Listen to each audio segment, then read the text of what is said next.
Hammaga salom. Kino Myu kanaliga xush kelibsiz. Bugun biz butun kino olamining eng katta voqealaridan biri haqida gaplashamiz.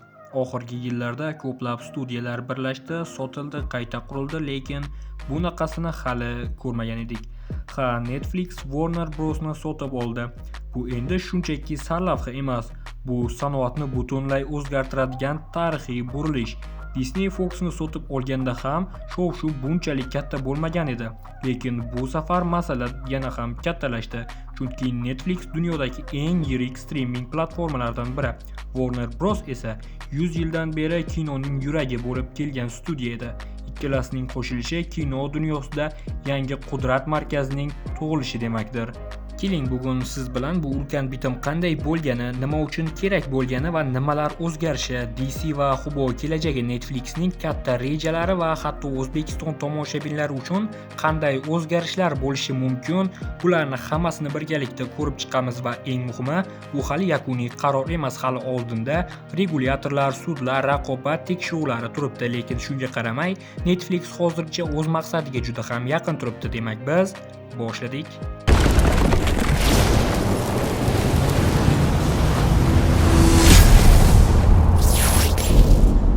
Do'stlar, ushbu QR kod orqali yoki video ostidagi ssilka orqali Sambo Uz kanaliga o'tishingizni tavsiya qilaman. Sababi u yerda qiziqarli shortslar va editlar har kuni chiqarib boriladi. Kanalga obuna bo'lishingizni tavsiya qilaman.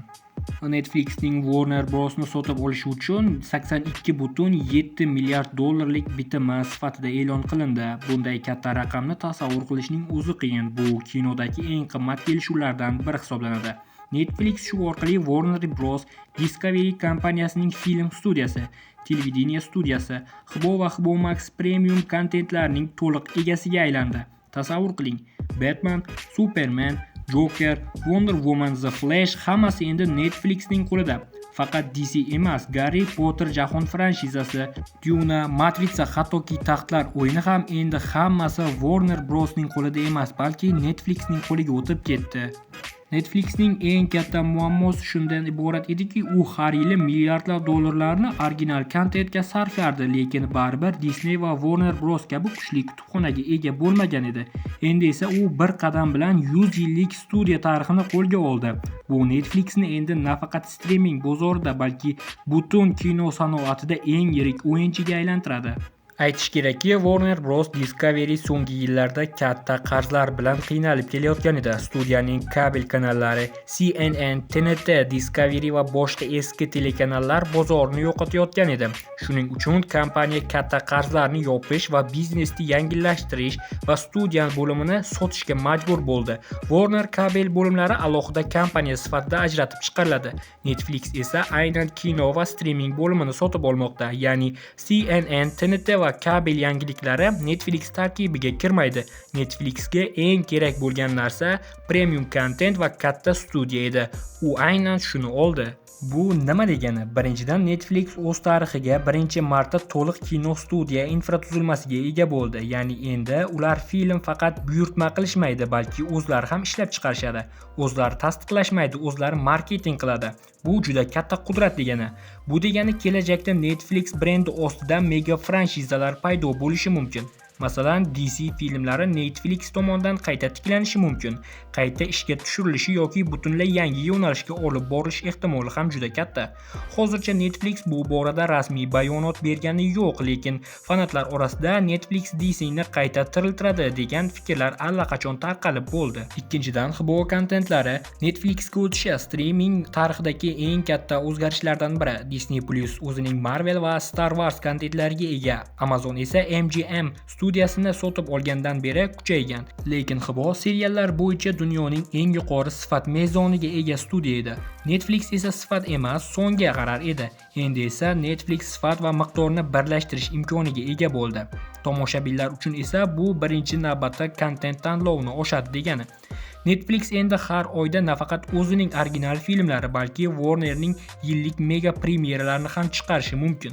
DC filmlari, Dune 3, Garri Potter seriali yoki yangi spin-offlar bularning barchasi Netflix platformasida ko'rishimiz mumkin bo'ladi. Bundan tashqari Netflix global bozor uchun dublyaj va tarjima xizmatlarida juda faol rivojlantiruvchi kompaniya. Bu O'zbekiston, Qozog'iston, Qirg'iziston kabi mintaqalar uchun katta plyus olib keladi, chunki endi Warner va HBO kontentlari Netflixga o'tganidan keyin bu kontentlar uchun o'zbekcha dublyaj paydo bo'lish ehtimoli bir necha barobarga oshadi. Bundan tashqari Netflix O'zbekiston bozorida alohida e'tibor qaratayotgan platformalardan ekanini juda ham yaxshi bilamiz. Ammo hammasi shunchalik oddiy emas. Bu bitim hali yakuniy emas. Raqobatni nazorat qiluvchi davlat organlari bu birlashuvni juda diqqat bilan ko'rib chiqmoqda. Chunki bitta kompaniya juda ko'p kontentga ega bo'lib qolishi monopoliyaga olib kelishi mumkin. Masalan, Disney Fox'ni sotib olganda bozorning katta qismini bitta qo'lda jamladi va bu juda ko'p muhokamalarga sabab bo'lgandi. Netflix plus Warner Bros birlashuvi esa bundan ham katta xavotir tug'diradi. Ijtimoiy tarmoqlarda Disney va boshqa studiyalar ham ushbu bitimga qarshi chiqishi mumkinligi aytilmoqda. Yana bir muhim jihat bor. Netflix o'z xodimlari va Warner Bros xodimlarini birlashtirishi kerak bo'ladi. Bu eski ichki tizim, loyihalar, studiya boshqaruvi, rejissyorlik bilan ishlash kabi ko'plab savollarni tug'diradi. Hozircha ma'lumki, HBO Max brendi saqlanib qolishi mumkin, ya'ni Netflix ostida HBO Max by Netflix kabi alohida panel bo'lishi ehtimoli bor. Chunki HBO nomi bu sifat ramzi. Netflix ham bu brendni yo'q qilib yuborishni istamaydi. Va albatta eng shov-shuvli mavzu DC kelajagi. Shubhasiz Warner Bros'ning sotilganligi James Gunn boshchiligidagi DC rejalarini o'zgartirishi mumkin, chunki Netflix buni o'z yo'nalishiga moslashni xohlaydi. Yoki aksincha DCni to'liq qayta tiklab, katta beqarorlikni to'xtatishi ham mumkin. Fanatlar orasida Netflix Zack Snyderni qaytaradimi degan savol allaqachon aylanmoqda. Rasmiy tasdiq yo'q, lekin bu variantni hech kim inkor qilmagan. Endi O'zbekiston tomoshabinlari uchun yana bir qancha amaliy o'zgarishlar bo'lishi mumkin. Birinchidan, Netflix ko'proq kinolarni birinchilardan bo'lib chiqarishi kinoteatr repertuarlariga ta'sir qiladi. Ikkinchidan, o'zbekcha dublyaj tez yangilanadi. Uchinchidan, Netflix O'zbekiston bozoriga original loyihalarni ishlab chiqarishi o'ylash ham mumkin, chunki ular mintaqaviy bozorlarni rivojlantirishni yaxshi ko'radi. Qisqa qilib aytsam, Netflixning Warner Bros'ni sotib olishi bu nafaqat biznes bitimi, bu butun dunyo kino olamining kartasini qayta chizadigan yangi davr boshlanganidan darak beradi. Bu yangiliklarning oqibatlari bir oy ichida emas, balki butun 10 yil ichida ham sezila boradi. DC o'zgaradi, HBO o'zgaradi, Netflix o'zgaradi, kino bozori, narxlar, formatlar, platformalar o'zgaradi. Eng muhimi, tomoshabinlarning odatlari ham o'zgaradi. Biz hozir o'sha yirik burilishlarni ayni markazda turibmiz.